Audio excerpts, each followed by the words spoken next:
Bonjour à tous, on est en ligne, on va commencer d'ici une petite minute ou deux, le temps que tout le monde se connecte. Donc pour l'instant, on va laisser nos micros ouverts, mais on va attendre patiemment que tout le monde s'installe et on va pouvoir commencer. On vous fera signe dans quelques instants. Bonjour à tous. Est-ce que je partage bien mon écran, Charles? Ouais. Yes.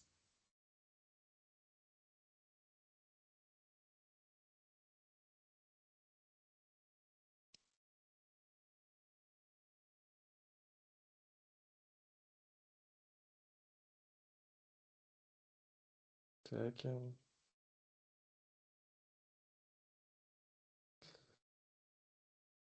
Donc pour ceux qui sont déjà là, donc il y a un onglet conversation et questions-réponses. Donc n'hésitez pas, si vous le souhaitez, à vous présenter, à faire un coucou, à éventuellement évoquer, si vous connaissez déjà Datamento ou Ascend, et à dire éventuellement les quelques contraintes et problématiques que vous rencontrez au bloc opératoire. Donc on va faire une session qui va durer à peu près 45 minutes et on laissera derrière un temps de 10-15 minutes si nécessaire pour des questions. On va commencer. Donc, bonjour à tous et donc bienvenue pour cette nouvelle session concernant l'amélioration et l'organisation du bloc opératoire. C'est donc là le second atelier, le second volet de l'intervention qu'on avait commencé à animer en binôme avec Ascend et Datamento. Moi, pour ceux qui me connaissent, je vois dans la liste certains donc, sont déjà des fervents suiveurs de mes webinaires, d'autres qui ne me connaissent pas encore. Moi, donc, c'est Charles Chauvin, je suis le directeur commercial et associé de Datamento. Et donc, dans l'idée, voilà, j'échange quotidiennement avec les blocs opératoires pour les aider à s'engager dans une démarche d'efficience. Moi, mon métier est orienté autour de la donnée, donc on en parlera plus tard. Et donc, je suis accompagné de Pierre qui va donc se présenter. Oui, bonjour à tous. Donc Pierre Bégrand, coordinateur en projet d'organisation. Alors moi, j'interviens dans les établissements de santé pour les accompagner, pour vous accompagner en fait au niveau de la direction et des équipes dans vos projets et vos ambitions de développement des performances de vos activités. Cette expertise en organisation et gestion de projet, je la cultive depuis un peu plus de 20 ans maintenant, dans plusieurs secteurs d'activité et au service d'entreprises de taille et de nature différentes. Voilà. J'ai fait mes armes dans la distribution chez Lidl pendant 8 ans, et puis ensuite dans la banque, dans l'industrie, voilà. Et je la mets aujourd'hui à profit chez Ascend pour nos clients dans la santé. Merci. Donc, pour reprendre en fait le métier d'Atamento et d'Ascend et pourquoi un webinaire en commun, donc je vais déjà commencer à expliquer qui est Datamento pour ceux qui ne nous connaissent pas. On est éditeur de logiciels. On a conçu ce qu'on appelle une solution de business intelligence, donc d'informatique décisionnelle. C'est une plateforme qui va permettre aux établissements de produire en routine, donc à la semaine, au mois, de façon plus concise si besoin, des indicateurs de performance du bloc opératoire. Et donc notre solution, elle a une particularité pardon, qui n'est pas anodine, c'est d'être la seule à garantir des chiffres qui sont exacts, révélateurs de votre fonctionnement et donc actionnables pour circonscrire précisément les dysfonctionnements du plateau technique. Et donc c'est ce que j'explique régulièrement. Voilà, c'est que la qualité de données, c'est pas un élément qui est anecdotique quand on veut piloter son bloc opératoire et chercher l'efficience. C'est vraiment en fait le point qui va vous permettre, ou alors justement vous empêcher de prendre des décisions et accepter. Donc c'est pour ça que j'essaie régulièrement que le prérequis d'une démarche d'amélioration, c'est la donnée fiable. On en a parlé précédemment, j'en parlerai beaucoup moins aujourd'hui. Mais si jamais en fait vous voulez investiguer avec moi sur la qualité de vos données et voir pourquoi ça vous empêche de stimuler la prise de décision, voir s'il n'y a plus rien du tout, on peut en parler. Et donc, en conversation, Oscar laissera un lien vers mon agenda si nécessaire. Hassen, rapidement, tu peux repréciser, Pierre?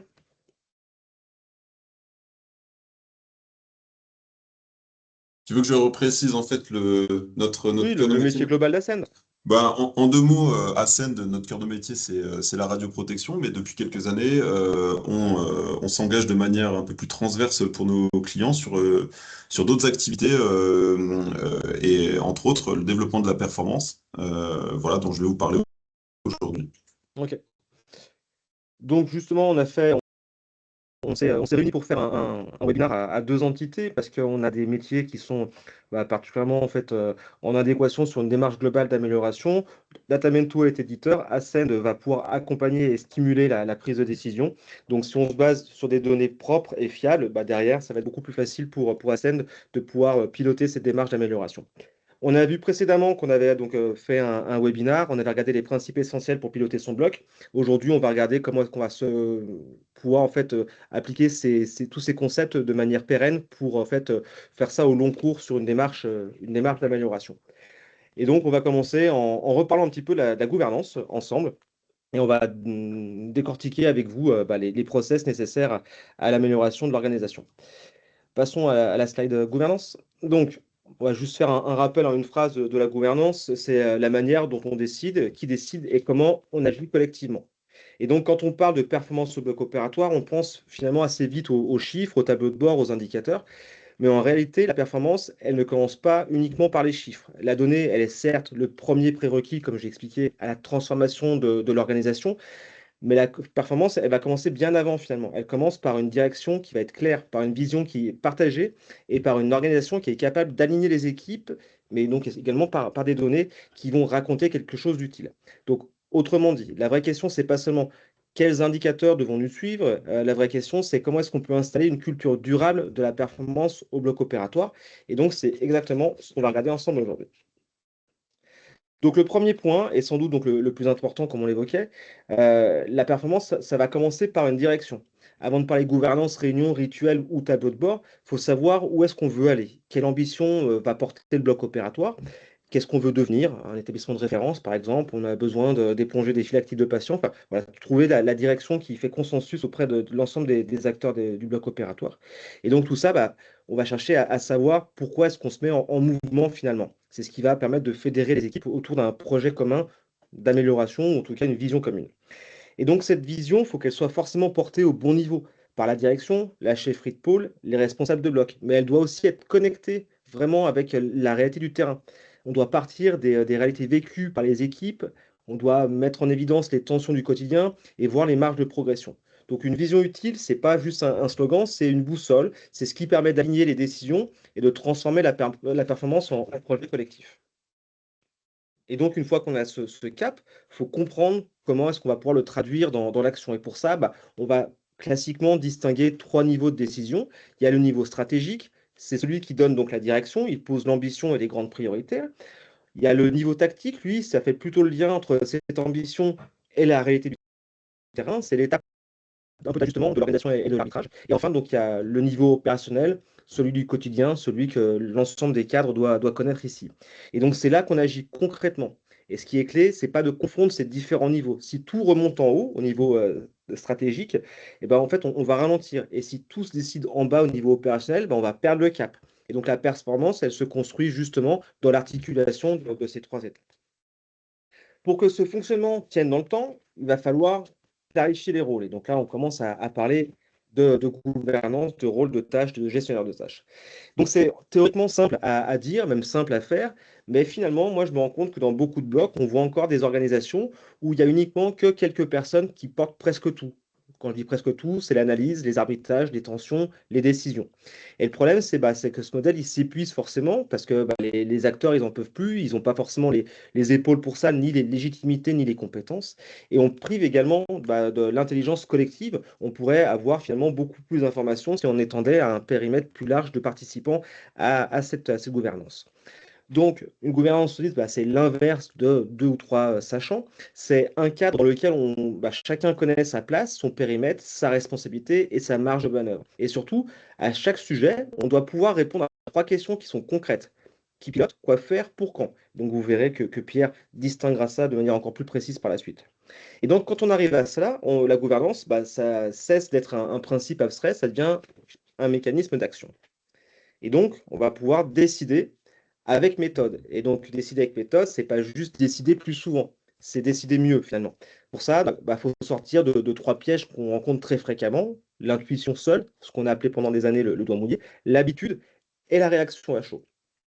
Une bonne décision, ça repose sur une analyse claire des dysfonctionnements, sur des temps de pilotage utiles et sur la capacité à relire ce qu'on a décidé.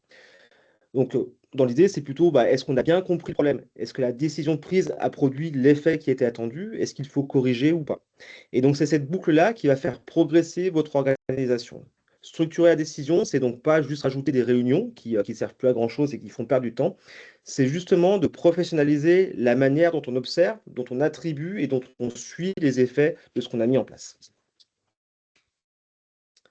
Et donc, cette structuration, elle passe aussi par des instances distinctes, complémentaires et surtout qu'on va éviter de rendre redondantes, rendre redondantes. Donc là, j'en ai proposé trois, il pourrait y en avoir plus. Ça, c'est encore une fois à voir en fonction de la philosophie de l'établissement et des personnes qui sont impliquées. Mais ces trois instances, on peut imaginer que c'est quand même les instances minimales. Donc il y a le conseil de bloc qui va donc donner le cap. Il va porter les enjeux plutôt structurants, les arbitrages majeurs et les grandes priorités. La cellule de régule que vous avez idéalement une fois par semaine, elle est beaucoup plus tactique. Elle regarde l'activité, les écarts, les tensions, les ajustements nécessaires. Et puis, il y a le brief terrain qui est au plus près de l'exécution. C'est les objectifs du jour, les points de vigilance, la coordination qui est très concrète. Et donc, l'erreur classique qu'on rencontre au bloc opératoire ou à l'hôpital de façon générale, c'est de vouloir tout traiter au même niveau avec les mêmes personnes. Et en réalité, ces trois espaces ont chacun une utilité qui est propre. Donc le conseil donne la direction, la cellule, elle ajuste, et le brief, il va mettre en mouvement. Donc il ne faut pas tout mélanger, il ne faut pas associer forcément toutes les mêmes personnes à ces trois instances. Il y a un rôle bien défini avec des échéances qui sont différentes, avec des cadres de responsabilité distincts également. En marge de ces trois instances, moi, il y a une idée en fait forte que j'aime bien communiquer et que j'aime mettre en avant, c'est donc l'autonomie. Et l'autonomie, c'est pas un risque pour la performance, c'est souvent en fait justement un levier de performance et même d'attractivité. Quand on voit qu'on a du mal à retenir ou recruter, c'est bien d'apporter un peu d'autonomie au bloc opératoire, en particulier sur les prises de décision. Et donc, il y a une vraie question qui a à se poser, c'est pourquoi finalement des décisions très concrètes du terrain qui concernent directement les acteurs devraient-elles être prises loin du terrain? Pourquoi est-ce qu'un DG qui n'est pas forcément tous les jours au bloc opératoire va trancher en fait sur une décision très opérationnelle du bloc opératoire? On l'a vu, pour quelque chose de stratégique ou tactique, il peut être partie prenante et impliquée, mais pour quelque chose d'opérationnel, pourquoi pas rendre légitime des personnes qui sont tous les jours au bloc opératoire, peu importe leur fonction, dès lors que l'état d'esprit est déjà présent. Et donc, faire confiance aux équipes, c'est pas se désengager, c'est reconnaître leurs compétences et leur légitimité à agir au niveau qui est le leur. Mais la confiance sans autonomie, en fait, ça reste juste un discours. Si on veut pouvoir responsabiliser, il faut aussi donner de vraies marges de manœuvre. Et quand on combine confiance plus autonomie, on va créer plus d'initiatives, plus d'engagement et plus de fidélisation. Et dans le contexte actuel, c'est un enjeu majeur, l'attractivité du bloc opératoire. Voilà pour la petite partie en fait de survol de la gouvernance. Maintenant, on va rentrer sur la question des indicateurs. Et donc, voilà, on a vu qu'on avait mis un cadre, on savait qui devait regarder quoi, comment, quel tableau de bord, quels indicateurs en fait intéressaient telle ou telle personne. Et donc, maintenant, les indicateurs, il faut les remettre à leur juste place. Et donc, il faut comprendre qu'un indicateur, ça signale, ça n'explique pas, ça ne décide pas, c'est un chiffre, c'est une donnée. C'est juste un premier signal qui est utile pour repérer un fonctionnement ou un dysfonctionnement. Mais à lui seul, il ne fait rien du tout. C'est pour ça qu'un chiffre qui est brut, isolé, il a peu de valeur. Ce qui compte, c'est tout le contexte qui est autour, la comparaison et l'évolution. Et c'est aussi pour ça qu'on peut distinguer trois grandes familles d'indicateurs. Alors, il peut y en avoir plus d'ailleurs, hein, mais en fait, il y a trois familles minimales qui vont vous servir à pouvoir piloter, à regarder correctement le bloc. C'est les indicateurs de tendance, les indicateurs d'organisation et les indicateurs de désorganisation.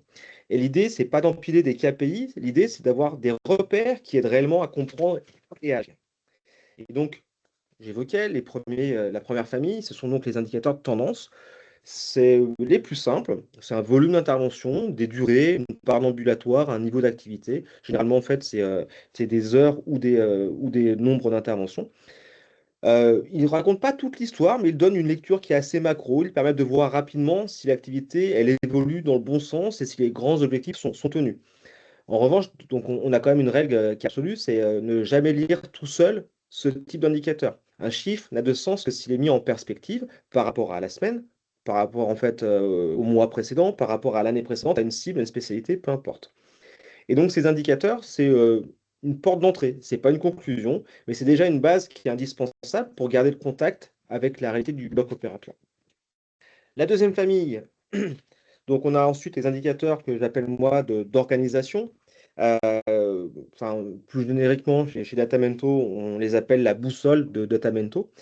C'est trois indicateurs qui vont permettre de voir si les ressources sont bien positionnées par rapport à l'activité réelle. Parce que ce qui pose problème dans un bloc opératoire, c'est pas le nombre de salles, pas besoin de pousser les murs, mais on a une réelle contrainte RH, donc soit un mauvais usage des RH, soit en fait sous capacité RH, par exemple, soit les deux compilés. Donc, on va y retrouver trois indicateurs, le taux d'activité ressources, le taux d'occupation des vacations et le taux d'activité en vacation. Donc, j'en avais parlé durant des précédents webinaires. Si des personnes souhaitent que je distingue et que je parle plus précisément de ces trois indicateurs clés, vous pouvez prendre rendez-vous avec moi pour qu'on en parle. Je vous présenterai en fait la méthodologie de calcul de ces indicateurs et ce qu'ils vous permettent de faire. Donc, ces trois indicateurs sont importants parce qu'ils permettent de répondre à des questions qui sont très concrètes. Est-ce que mes équipes sont en tension? Est-ce que j'ouvre les bons créneaux au bon moment? Est-ce que mes ressources sont utilisées comme c'était prévu? C'est des indicateurs qui sont extrêmement utiles parce qu'ils font le lien entre RH, orga et performance. Et là encore, leur vraie richesse, elle apparaît quand on descend au bon niveau d'analyse, par spécialité, par opérateur, par période. Donc voilà, l'idée, je peux regarder de manière macro sur mon bloc opératoire mes trois indicateurs clés, ça me donnera une idée, une photo globale, mais je n'aurai pas encore la finesse d'analyse pour comprendre où il faudra gratter. Et donc, je vous montrerai par la suite avec un partage d'écran sur la plateforme Performance Block. Et donc, les derniers indicateurs, la dernière famille, ça va être les indicateurs de désorganisation. Donc, on les regarde en fait les uns après les autres. D'abord les indicateurs de tendance, puis organisation, puis désorganisation. Pierre, je t'invite à passer à la slide suivante. Donc là, les indicateurs, ma boussole m'a permis d'identifier que j'avais des problèmes sur en fait, certains indicateurs de désorganisation. Donc c'est là où ça va me permettre de rentrer et de cibler rapidement. Donc là, on regarde plus seulement si ça fonctionne globalement, on cherche à comprendre où ça se dérègle concrètement. Et on va chercher à circonscrire et isoler la faille dans le débat. On va donc observer les débordements, les retards au démarrage, les temps impatients, les fins précoces, les vacations vides. Ces indicateurs sont précieux parce qu'ils expliquent souvent les écarts qu'on voit dans les indicateurs plus globaux qu'on a vus précédemment. Donc, par exemple, un faible taux d'occupation peut venir de temps productif, un faible taux d'activité en vacation peut révéler un problème de programmation, une activité dépassée hors vacation. Et souvent, pour bien voir ces désorganisations, elle a une vue planning, encore une fois, je vous la montrerai, qui est très parlante et qui finalement rend la lecture beaucoup plus simple qu'un chiffre. On va passer donc maintenant à la partie monitoring de la performance. Donc en fait, quels sont les outils, aussi bien les outils techniques que les outils en fait de management et de prise de décision. Donc là, moi, je vais vous parler de tableau de bord pour commencer. Maintenant, je vous expliquais la philosophie des indicateurs. On comprend déjà mieux ce que c'est qu'un tableau de bord. Un tableau de bord, donc c'est pas une photo figée, c'est pas un inventaire de chiffres, c'est un outil de progression. Son rôle, c'est de mettre les indicateurs, encore une fois, en perspective, de montrer une dérive, un écart, une amélioration, au contraire, l'absence d'effet d'une décision prise. Et donc, le tableau de bord, il doit aller à l'essentiel, il doit se lire très très vite, il éclaire une décision. Donc moi, j'aime bien, classiquement, un tableau de bord, on parle d'une voiture, par exemple. Le tableau de bord de la voiture va vous alerter, il va vous renseigner, il vous aide à voir si quelque chose dérive, mais en fait, il ne tourne pas le volant à votre place, c'est vous qui le faites. Donc le tableau de bord doit être construit à partir de vos vrais sujets, de vos responsabilités et de vos objectifs. Donc il y a des tableaux de bord qui sont macros, qui peuvent correspondre à tout le monde. Après, pensez à les filtrer par rapport à vos périmètres et pensez surtout à créer des tableaux de bord propres à votre fonctionnement. Donc là, ce que je vous propose, c'est, je vais aller rapidement. Question de temps, on en est où 20? Eh ben, on va aller dans Performance Block. Je vais partager mon écran pour vous montrer les grands principes sur la plateforme concrètement. Pierre, tu me confirmeras qu'on voit bien l'écran? Ouais, c'est OK. OK. Donc là, je suis sur Performance Block. Donc la solution qu'on a créée, c'est une solution qui est disponible directement en web. Donc là, je vais me connecter, nom d'utilisateur, mot de passe, c'est parti.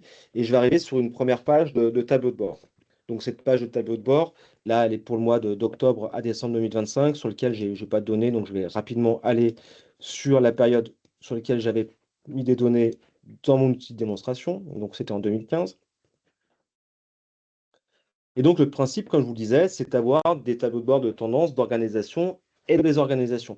Donc, moi, je les ai mis en forme ici selon mes habitudes et selon en fait, ma capacité à lire rapidement un tableau. Donc, le tableau que vous avez sous les yeux, tableau de bord, ne correspondra pas forcément en termes d'attributs préattentifs à ce que vous pourriez créer. Donc, mais il faut savoir que ce même tableau de bord, vous pouvez le mettre en forme différemment. Donc, moi, j'ai mis des jauges de manière macro qui me permettent de voir globalement l'activité de mon bloc opératoire, de voir si je me situe bien ou pas bien. Donc là, en fait, sur le taux d'activité ressources, bah, je vois que finalement, je n'utilise pas suffisamment mes ressources par médicales.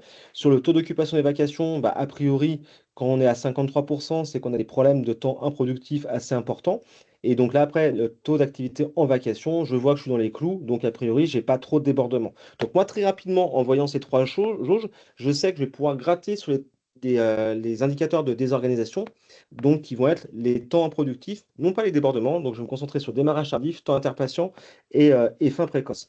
Et donc là, bah, directement sur la gauche, j'ai mis la répartition de ces taux de manière macro sur l'ensemble de mon bloc opératoire. Donc, on voit qu'on a des gros sujets de TVO vide, mais là, on est de manière macro, que c'est quelque chose qui est constant, qui s'était même dégradé fortement au mois de novembre, et je vois que plus globalement, sur vraiment l'organisation, j'ai des problèmes principaux sur la fin précoce. Et donc après, de manière chiffrée, je vois l'évolution aussi. Donc ça, c'est mon premier tableau de bord qui me dit, faut a priori taper sur les fins précoces. Sauf que je ne sais pas encore faut taper où faut taper sur les fins précoces. Donc pour ça, eh ben, je vais aller sur, finalement, un tableau de bord de désorganisation un peu plus recentré, où là, on va aller assez vite parce qu'on a juste 1 heure devant nous. Donc, si je veux laisser Pierre parler un petit peu, il va falloir que je fasse ficelle. Mais donc là, voilà, ça reprend les temps improductifs. Donc, je regarde d'un côté à gauche en pourcentage et à droite en volume d'heures, parce que finalement, quand ici, j'ai 3% de temps interpatient, bah voilà, c'est pas beaucoup, mais ça représente 41 heures. Donc, est-ce que c'est un sujet ou pas? Si j'avais eu 41 heures uniquement sans le pourcentage, j'aurais pu me dire que c'est beaucoup, sauf que 3%, théoriquement, je suis sur la cible. Donc là, les deux premiers tableaux sur la gauche et sur la droite, graphique, voilà, me disent pas grand-chose, c'est juste pour vérifier la tendance. Ceux qui vont m'interpeller, c'est ceux qui sont en dessous. Donc là, j'ai fait pareil, j'ai hiérarchisé l'ensemble de mes spécialités par volume de TVO. Les plus gros consommateurs sont sur la gauche, les plus faibles sont sur la droite. Pourquoi j'ai fait ça? Encore une fois, parce qu'un pourcentage, si je prends gynéco ici, j'ai 29,4% de fin précoce. Ça devrait être une alerte, sauf que 29,4% en termes d'heures, c'est uniquement 8 heures et 31 minutes de fin précoce. Donc ça veut dire que moi, en tant que cadre, je vais peut-être pas perdre mon temps à aller chercher à récupérer quelques broutilles de minutes en gynéco. Par contre, je peux faire passer le message au chef de service gynéco en disant qu'il y a des failles de comportement, qu'il y a des failles en fait de programmation peut-être, et donc lui demander d'investiguer pour récupérer du temps opératoire ici. Donc, moi, je vois principalement ortho et viscéral, 14% et 20% de fin précoce. Et en termes de volume, on est sur 43 heures et 55 heures. Donc, j'ai un sujet prioritaire que je peux estimer en fait sur viscéral. Et encore une fois, on est légitime sur un périmètre. Moi, je suis légitime pour décider en fait en viscéral. Donc, allons-y, on va d'abord traiter ce sujet-là. Et donc, de mes tableaux de bord, je vais passer au rapport. Et donc là, bah, sur la plateforme, j'ai fait des choses qui sont bah, plutôt dans le sens de faire gagner du temps. Ici, j'ai directement un rapport qui s'appelle fin précoce, que j'ai construit personnellement. Chacun, en fait, pourrait le monter à sa sauce. Mais l'idée, ça va être de pouvoir comprendre ce qui se passe en viscéral concernant finalement les temps improductifs. Et donc, la première chose qu'on va faire, c'est ici, on va cliquer sur périmètre et on va se concentrer uniquement, hop, sur le viscéral. Et donc là, j'ai une trame qui est extrêmement simple, qui me permet de dérouler la plotte. Donc là, j'ai une première page pour que tout le monde puisse comprendre comment lire et utiliser ce rapport. Et après, je vais rentrer dans les chiffres directement.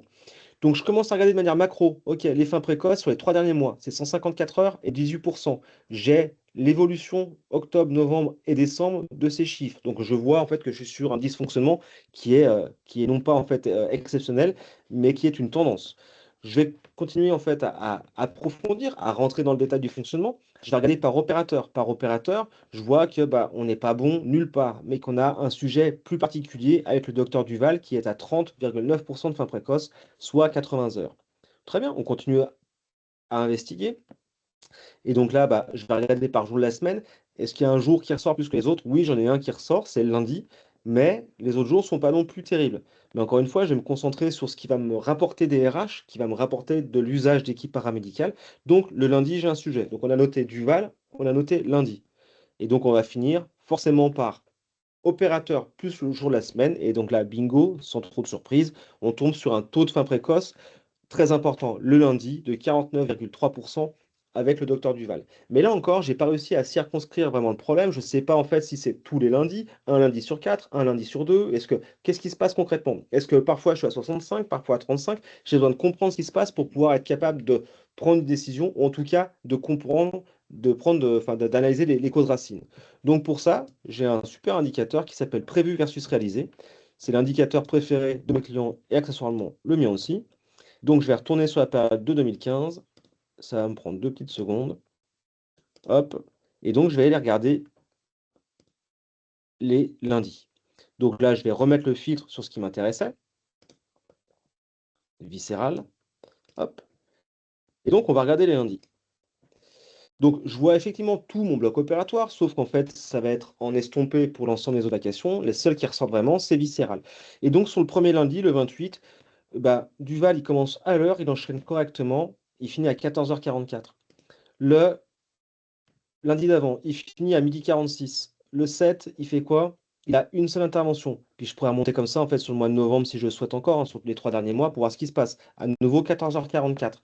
Donc, là, assez rapidement, c'est ce que je vous disais, c'est une vue graphique de, finalement, ma désorganisation. Là, j'arrive assez rapidement à voir que j'ai pas un problème d'enchaînement de la part de Soubib, c'est que j'ai un problème d'activité. J'ai, grosso modo, une demi-vacation qui est utilisée, et il va falloir savoir pour quelles raisons j'ai uniquement une demi-vacation. Est-ce que c'est un problème de stérilisation? Est-ce que c'est un problème de programmation? Est-ce que c'est un problème en fait de comportement classique depuis des années? Enfin, essayer de comprendre pour finalement faire un choix. Qu'est-ce qu'on fait de cette vacation? Est-ce qu'on la ferme? Est-ce qu'on la scinde en deux? Est-ce qu'on l'offre à quelqu'un d'autre? Est-ce qu'on laisse du temps en fait à Duval? Voilà. Donc voilà pour la partie. Hop, donc les tableaux de bord. Donc là, encore une fois, je vous invite en fait à prendre rendez-vous avec moi sur le lien pour qu'on fasse une démonstration un petit peu plus orientée sur vos besoins si nécessaire. Si vous êtes client, n'hésitez pas, parce qu'il y a certains de nos clients qui sont ici, à reprendre rendez-vous avec nous pour voir les rapports prépackagés que vous pourriez en fait utiliser, de reparler un petit peu méthode.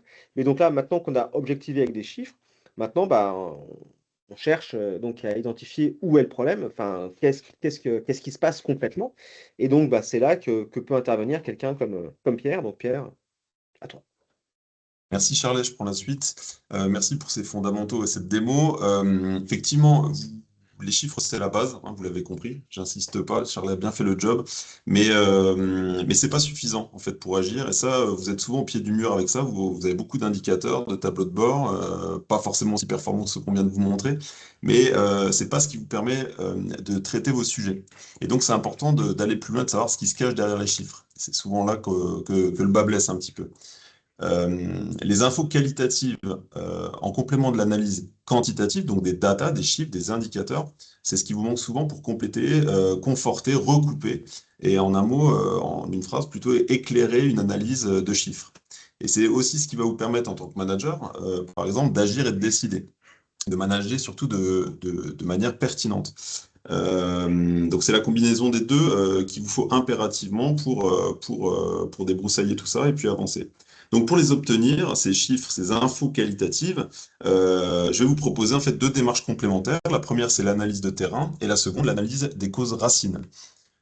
Alors, l'analyse terrain, quant à elle, c'est quelque chose de relativement basique, hein, vous allez voir, ça va vous parler. C'est pas un outil qui vient de la NASA. Vous reconnaissez un simple, entre guillemets, tableur Excel que j'ai composé dans le cadre d'une mission, justement, sur le pilotage et l'animation des performances avec la chef de bloc.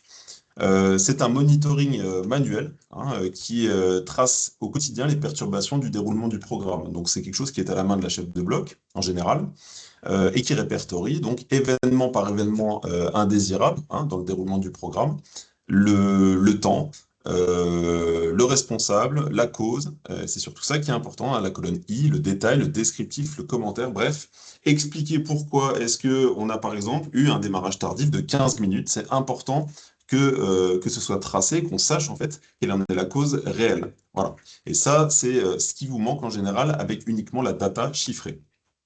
Une fois qu'on a cette base et qu'elle est à jour, et qu'elle est suffisamment alimentée, ben, on peut évidemment en tirer un certain nombre d'informations et on est capable, en fait, dans les enjeux, d'identifier les causes majeures et les parties prenantes récurrentes, je dirais, de la désorganisation au programme. Hein. Donc vous avez l'illustration là sous forme de croisée dynamique de ce qu'on peut faire à partir d'une base de cette manière-là.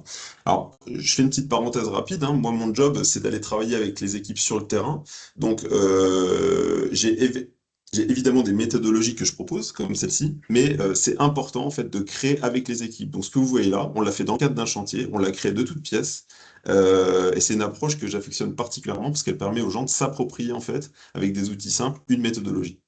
Pour finir, donc l'objectif de cet outil-là, c'est de récupérer un certain nombre de data qualitatives, vous l'avez compris, pour initier et nourrir une analyse approfondie des causes racines. Et donc là, je viens l'analyse qualitative des causes racines. Et là, je ressors ma boîte à outils Lean, hein, pour ceux qui participaient au premier webinaire animé avec Charlet.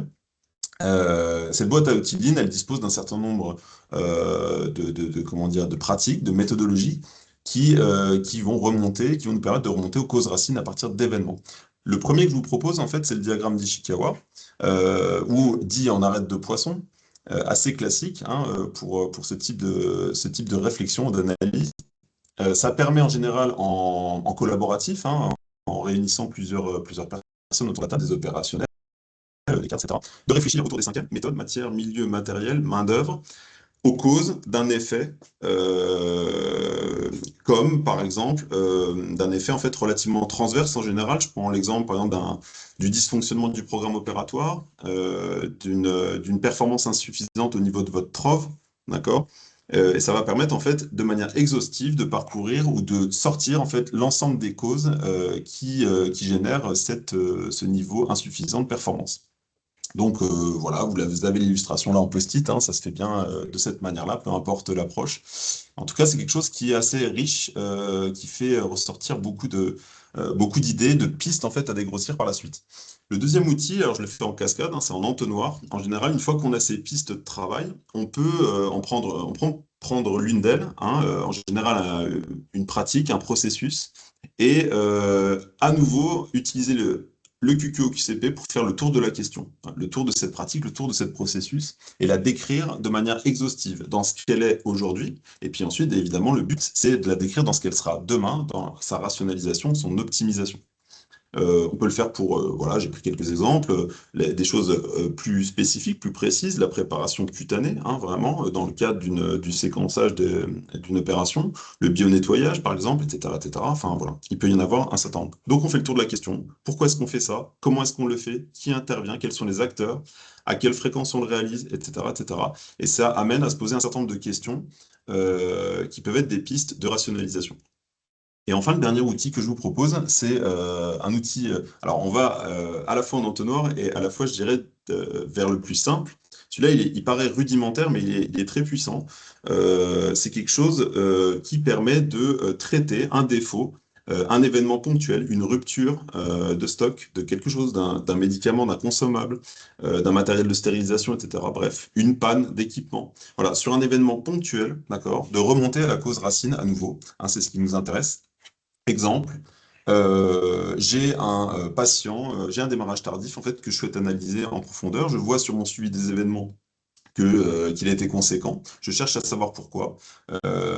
Parce que le patient est arrivé en retard amené par le brancardier. Ok. Je me pose la deuxième fois une question, pourquoi? Il l'a amené en retard parce que aucun brancard n'était disponible à ce moment-là. Ok. Pourquoi est-ce qu'il n'avait aucun brancard disponible? Parce qu'il a été emprunté par un autre service à ce moment-là. Ok.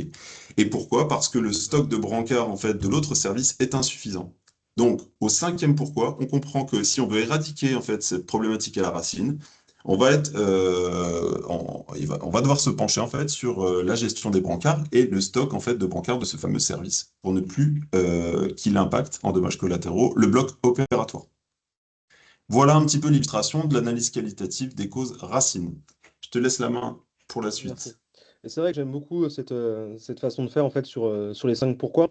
Moi, étant beaucoup moins expert que Pierre voilà, sur les process en fait d'amélioration en fait vraiment de gestion de projet, moi classiquement je vais assez simplement sur les 5 pourquoi qui me permettent finalement voilà, d'identifier ce qui se passe et de créer derrière donc du data storytelling. Parce que donc là, on a analysé la donnée, on a identifié la cause racine, donc là on parlait de brancardage, mais ça peut être autre chose, hein, ça peut être un problème de stérilisation, peu importe. Il y aura donc une nouvelle étape qui est décisive, c'est donc raconter. Et donc le data storytelling, j'en ai fait tout un webinaire, donc je ne vais pas voilà, m'épancher dessus en fait aujourd'hui plus que sur une slide, hein. Le data storytelling, c'est pas faire de jolis graphiques. c'est pas rendre en fait les slides plus esthétiques, c'est transformer des constats en récits utiles. Et donc moi, pour le coup, je fais même des slides qui sont voilà, graphiquement bon, pas spécialement jolis, hein, mais qui révèlent l'idée principale et qui sont plutôt éloquentes. Et donc, bah, on va transformer ces constats, comme je disais, en récits utiles. Et une histoire utile, c'est une histoire qui permet de comprendre, d'adhérer et de décider. Et en général, elle suit une structure qui est simple. On a un contexte, on a des constats, puis une résolution ou des décisions. Et donc, il y a une règle dans le data storytelling qui est assez puissante, c'est une slide, une idée. On va éviter de s'éparpiller en faisant en fait une revue complète des indicateurs. On va se concentrer uniquement sur le sujet que Pierre a évoqué par exemple, ou tout à l'heure quand je parlais des fins précoces de Duval. On va se concentrer uniquement là-dessus pour solliciter une prise de décision collégiale ou pour tout simplement informer qu'on a pris une décision et donc l'argumenter. Donc le storytelling, au fond, bah, c'est ce qui permet donc à la donnée de devenir une action. Donc pour conclure, bah, voilà, j'aimerais qu'on retienne une idée qui est simple. C'est la performance au bloc, c'est finalement un écosystème. Ça ne repose pas uniquement sur des chiffres, ça ne repose pas non plus uniquement sur des process ou uniquement sur l'humain. En fait, tout ça, ça naît de l'articulation entre plusieurs dimensions. Donc un cap clair, une gouvernance qui est structurée, des instances qui sont utiles, des décisions qui sont bien réparties, des indicateurs bien lus et une capacité à transformer les constats en fait en action. Autrement dit, les chiffres, les process et l'humain, ils ne s'opposent pas, ils se renforcent mutuellement. Et c'est précisément quand on arrive à les faire fonctionner ensemble qu'on installe une performance durable au bloc opératoire.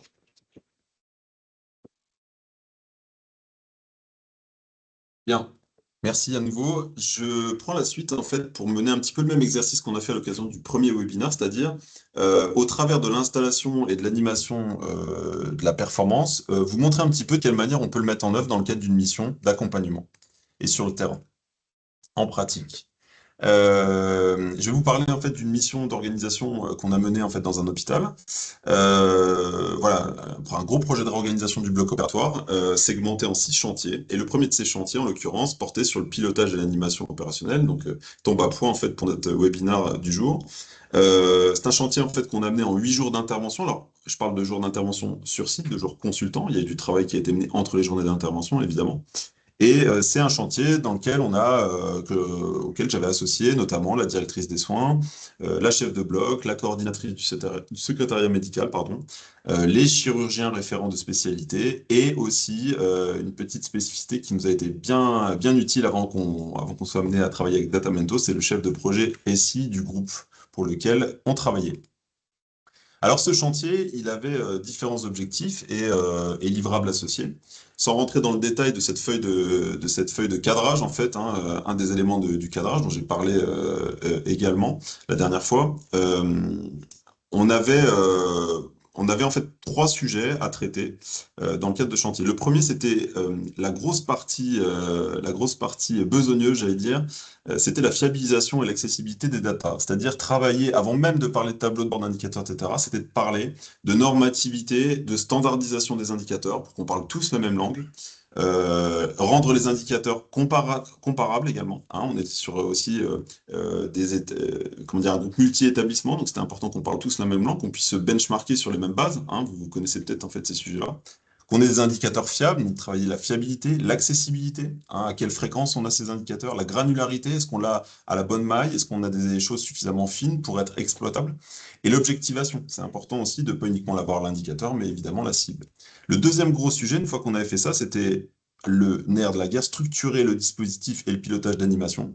Là, en l'occurrence, on travaille concrètement et on bâtit un tableau de bord, des indicateurs, un dispositif de management visuel sur lequel je vais revenir par la suite. Le troisième point, j'insiste moins puisque c'est pas l'objet de notre webinaire aujourd'hui, mais c'était tout ce qui était travail sur le planning de vacation, qui est aussi un gros sujet de rationalisation en général, donc travail sur les TVO, etc., etc.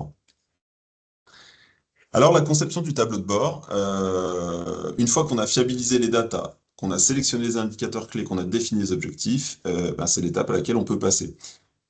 C'était un établissement qui travaillait avec HM Block, hein, que vous connaissez peut-être pour la plupart d'entre vous, si vous êtes sur le bloc opératoire, c'est quand même relativement utilisé.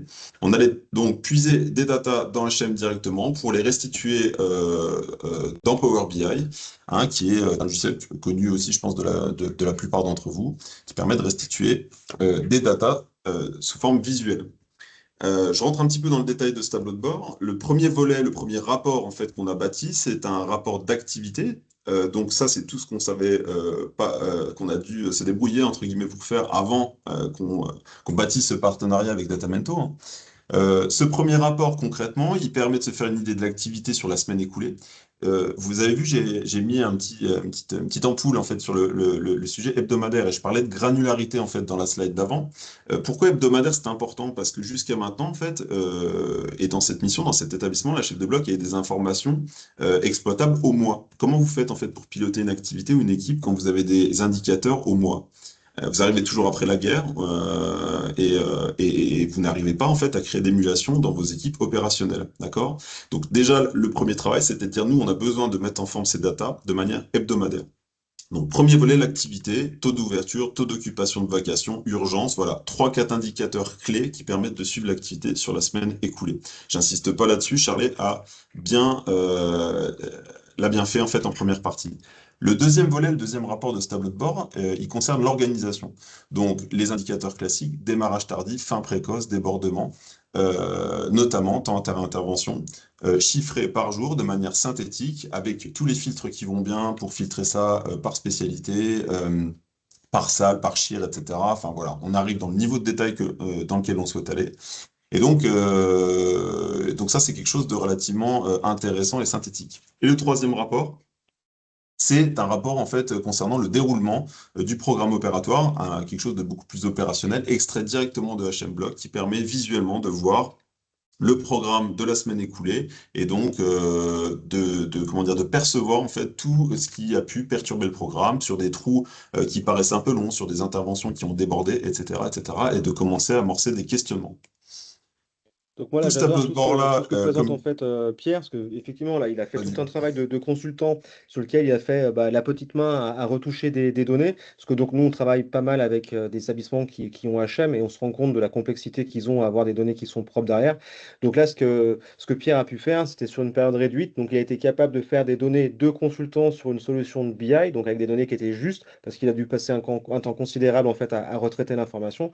Voilà, imaginez juste que Performance Block vous permettra d'avoir des données d'un consultant selon un rythme d'éditeur enfin, d'un logiciel.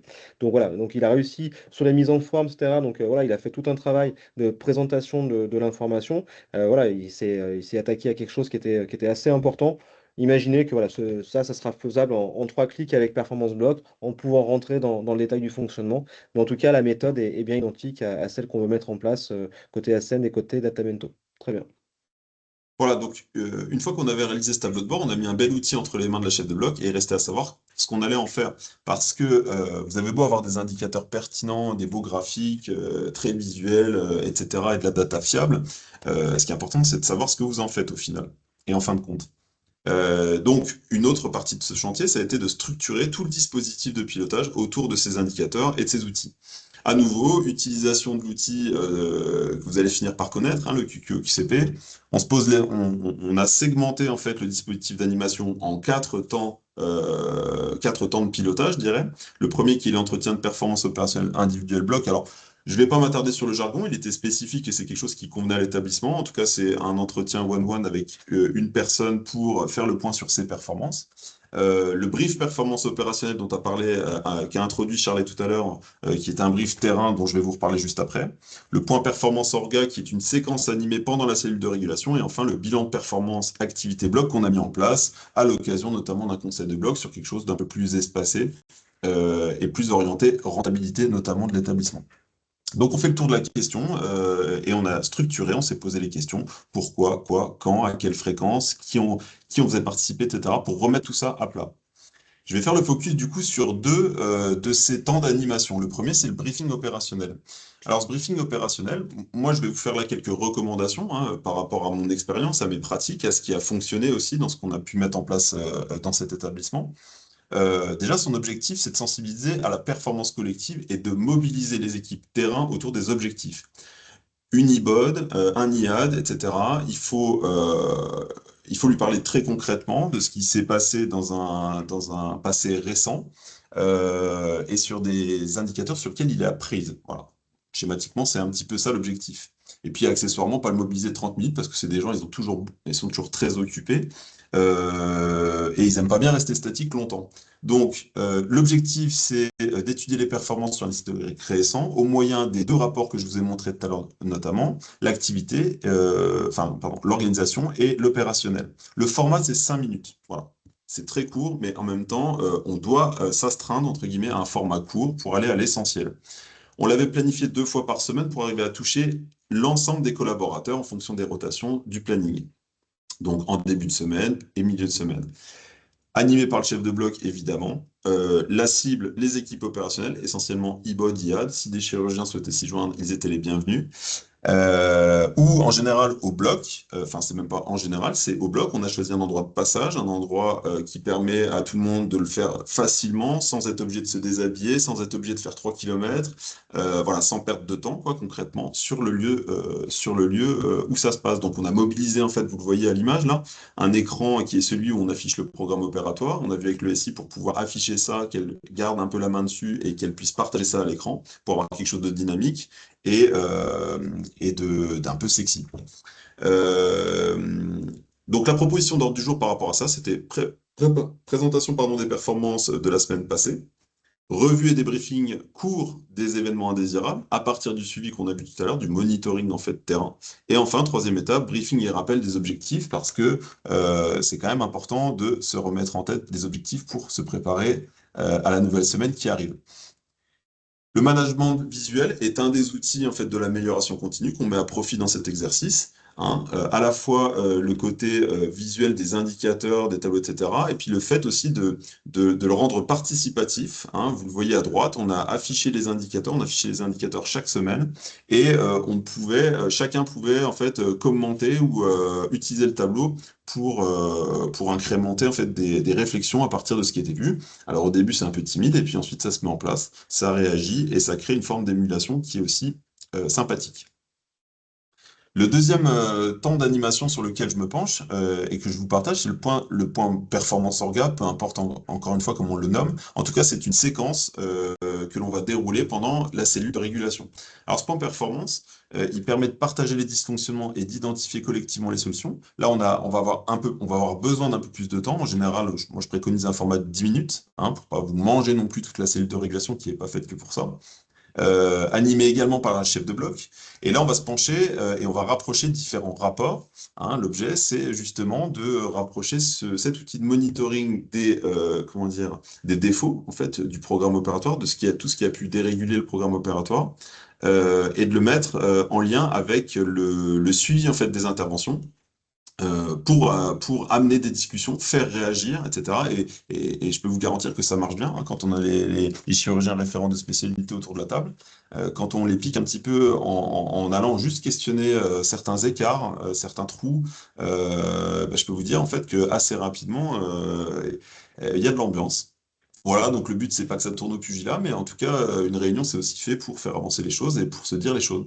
Et il faut bien se rappeler que rendre visibles les défauts, c'est quand même la première étape vers le progrès. Hein. Et ça, moi, je l'ai bien souvent vérifié. Quand on met tout sous le tapis, on fait pas avancer grand-chose.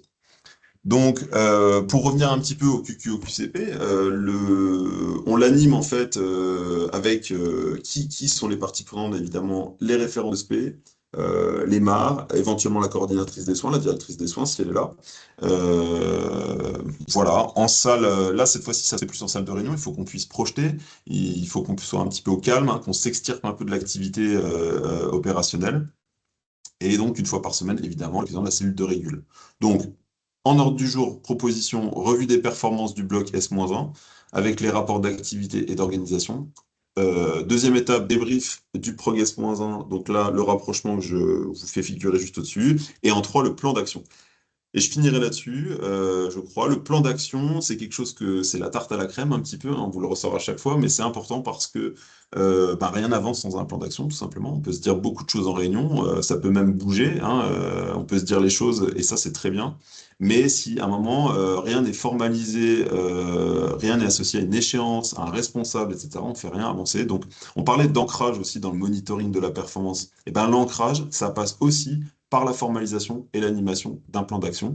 Donc, je le rappelle, vous le voyez à l'écran, hein, je triche pas, c'est celui qu'on a utilisé pour le chantier et qu'on utilisait au moyen d'un outil simple et en général partagé, ergonomique, y compris tout ce qui est Teams.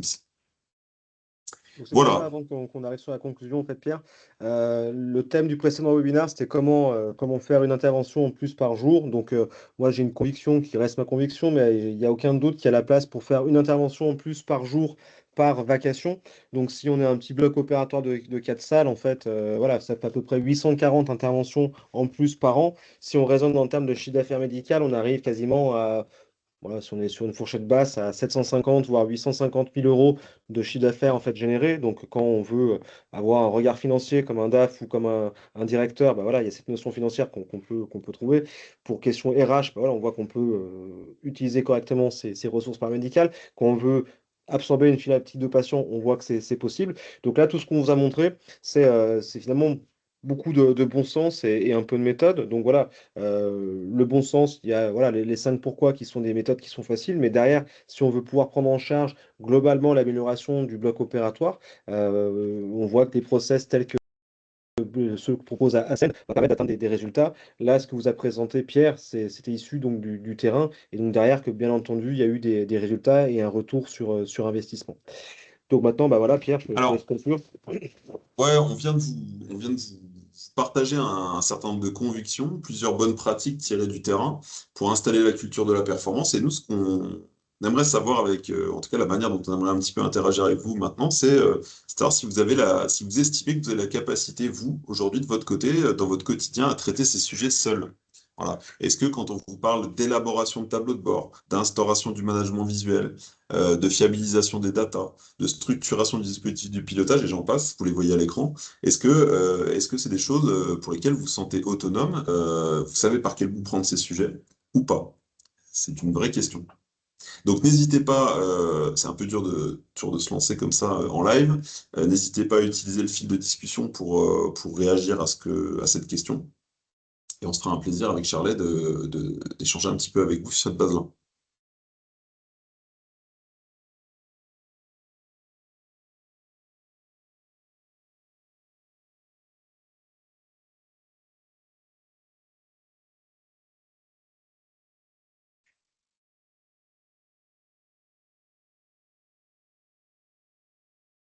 Pierre, Charlet, vous m'entendez? Oui, ouais, on t'entend. Écoutez, on n'a pas eu de questions, Parfait. donc je pense qu'on peut clôturer. Ben, nous, avec Charlet, on se sent traiter nos sujets seuls aussi. C'est que Non, mais voilà. c'est clair, du coup. Non, Ça mais marche.